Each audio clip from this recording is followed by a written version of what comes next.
পশ্চিমবঙ্গের রাজধানী কলকাতার উপকণ্ঠে এক জনবসতিপূর্ণ জেলা হল উত্তর চব্বিশ পরগনা। এর উত্তরের অংশে শিল্পাঞ্চল ও দক্ষিণের অংশে নদীমাতৃক সুন্দরবন অঞ্চল। শিল্প ও নদীমাতৃক বনভূমি এক বৈচিত্র্যপূর্ণ অঞ্চল এই জেলা।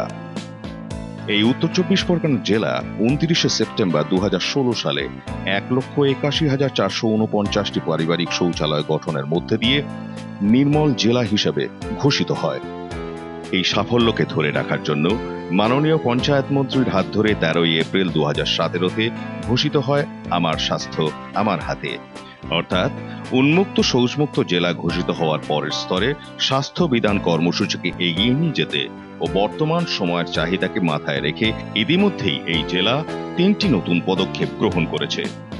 প্রথমত, কঠিন ও তরল বর্জ্য নিষ্কাশন ব্যবস্থাপনা। দ্বিতীয়ত, সিসিএসসি বা সর্বসাধারণের ব্যবহার্থে বিশেষ শৌচালয়। ও তৃতীয়ত, পতঙ্গবাহিত রোগ প্রতিরোধ কর্মসূচি। আধুনিক সমাজ জীবনে বর্জ্য আবর্জনা একটি অনিবার্য সত্য। এই বর্জ্য আবর্জনার হাত ধরে ডেঙ্গু, ম্যালেরিয়া, জন্ডিস প্রভৃতি নানা ব্যাধি সমাজে অনুপ্রবেশ করে।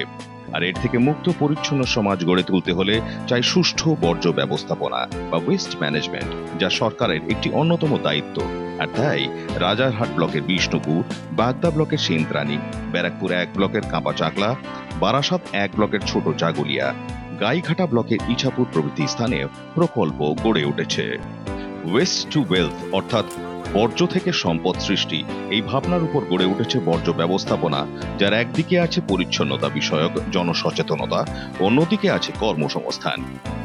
এই প্রকল্পে ইচ্ছুক ব্যক্তির বাড়ি থেকে বর্জ্য সংগ্রহ করা হয়।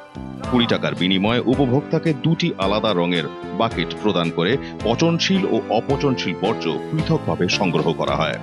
প্রতিদিন সকালে ভ্যান চালক বাঁশি বাজিয়ে আসেন। ভ্যানের 2টি আলাদা প্রকোষ্ঠে পচনশীল ও অপচনশীল বর্জ্য পৃথকভাবে সংগ্রহ করেন। এরপর বর্জ্যগুলি প্রকল্পে নিয়ে এসে পচনশীল বর্জ্যগুলি গোবরের সংমিশ্রণে অর্ধেক বিয়োজনের জন্য রেখে দেওয়া হয়। সেখানে ইউসেনিয়া, ইউডেলাস প্রভৃতি নির্দিষ্ট কেঁচোর মাধ্যমে 15 দিনের মধ্যে উৎকৃষ্ট মানের জৈব সার পাওয়া যায়। সারের গুণগত মান পরীক্ষার জন্য পিএইচ মিটারের সাহায্য নেওয়া হয়। এই যন্ত্রের সাহায্যে দেখা হয় এই ভার্মি কম্পোস্টিং এর পিএইচ অ্যাসিডিক না অ্যালকালি খুব বেশি হয়ে গেছে।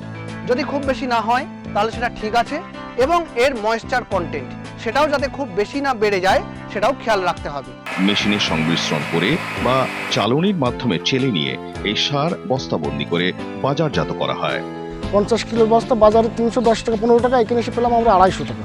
আমি রাসায়নিক সার ব্যবহার করে যে সুবিধা না পেয়েছি, এবার জৈব সার ব্যবহার করে তার থেকে গাছ অনেক গ্রোথ বেড়েছে এবং খুব ভালো ফসল হয়েছে। অপচনশীল বস্তুগুলি ভালোভাবে বাছাই করে বিক্রির জন্য রাখা হয়, যেমন প্লাস্টিকের ক্যারি ব্যাগ, কাঁচের বোতল, ছিপি, কাগজ, পিসবোর্ড প্রভৃতি ভেন্ডারকে নির্দিষ্ট মূল্যে বিক্রি করা হয়। অন্যদিকে স্বচ্ছ ভারত মিশন গ্রামীণের অধীনে আরেকটি পদক্ষেপ হল সর্বসাধারণের জন্য শৌচাগার নির্মাণ। এই উদ্দেশ্যে উত্তর চব্বিশ পরগনা জেলায় বাজার, মন্দির, মসজিদ, আরটিও অফিস প্রভৃতি স্থানে 147টি সর্বসাধারণের ব্যবহার্থে বিশেষ শৌচালয় নির্মাণ করা হয়েছে। এর বিশেষ বৈশিষ্ট্য হল সর্বক্ষণের জলের সুবিধা এবং পাশাপাশি এই শৌচালয়গুলি একটি চায়ের দোকানঘর যুক্ত। এই দোকানগুলি এসএইচজি গ্রুপ দ্বারা পরিচালিত।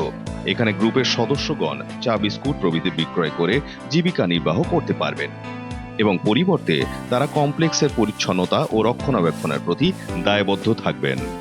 এই সকল ব্যবস্থার পাশাপাশি ওডিএফের স্থায়িত্বের অন্যতম একটি দিক হল পতঙ্গবাহিত রোগের বিরুদ্ধে লড়াই।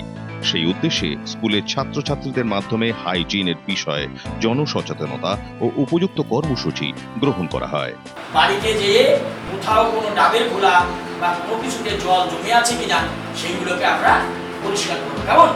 পতঙ্গবাহিত রোগের প্রাদুর্ভাব প্রতিরোধ করার জন্য বিভিন্ন প্রকল্পগুলোর সঙ্গে সমন্বয় করে বিগত মাসগুলোতে জনসচেতনতামূলক কর্মসূচি গ্রাম উত্তর চব্বিশ পরগনা জেলাতে পালিত হয়েছে এবং সার্বিক প্রতিরোধ ব্যবস্থা গড়ে তুলতে ভিলেজ হেলথ স্যানিটেশন ও নিউট্রিশন কমিটি এবং গ্রামীণ সম্পদ কর্মীদের প্রশিক্ষণের মাধ্যমে গ্রাম স্তরে একদল প্রশিক্ষিত স্বেচ্ছাসেবী দল গড়ে তুলে মশার লার্ভা শনাক্ত করা ও লার্ভা মারার জন্য প্রয়োজনীয় ব্যবস্থাপনার মতো কাজ ইতিমধ্যেই শেষ করা গেছে। বর্তমানে ব্যাপক আকারে নাগরিক সচেতনতা ও সম্ভাব্য নতুন লার্ভা ক্ষেত্র চিহ্নিত করা ও লার্ভা নিধন কর্মসূচির লক্ষ্যে গ্রাম পরিচ্ছন্নতা সপ্তাহে স্বাস্থ্যকেন্দ্র, প্রতিষ্ঠান, হাট ও বাজার পরিচ্ছন্নতা, বদ্ধ কাঁচা ও পাকা নালার জমা জল পরিষ্কার, ছাত্রছাত্রী, দোকান মালিক, বিএইচএসএনসি ও স্বনির্ভর দলকে সচেতন করার মধ্যে দিয়ে প্রতিরোধমূলক কর্মসূচিকে গতি দেওয়া ও জনমুখী করার প্রয়াস হাতে নেওয়া হয়েছে, যাতে বর্ষা পরিস্থিতিতে পতঙ্গ বা মশাবাহিত রোগের প্রাদুর্ভাব প্রতিরোধ করা যায়। ডেঙ্গু প্রতিরোধের জন্য এলাইজার টেস্ট ছাড়া যাতে অন্য কোনো পদ্ধতি গৃহীত না হয় সেদিকে নজর দেওয়া হয়েছে।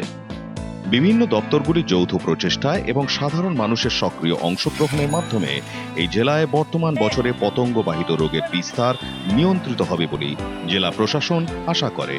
শপথ গ্রহণ করব যে আমরা আমাদের আশেপাশে কোথাও জমা জল জমতে দেব না। ম্যালেরিয়া, ডেঙ্গু বা কোনো মশাজনিত রোগ আমাদেরকে কোনো হানি করতে পারবে না যদি এই নিয়মটা আমরা সব ভালো করে পালন করি।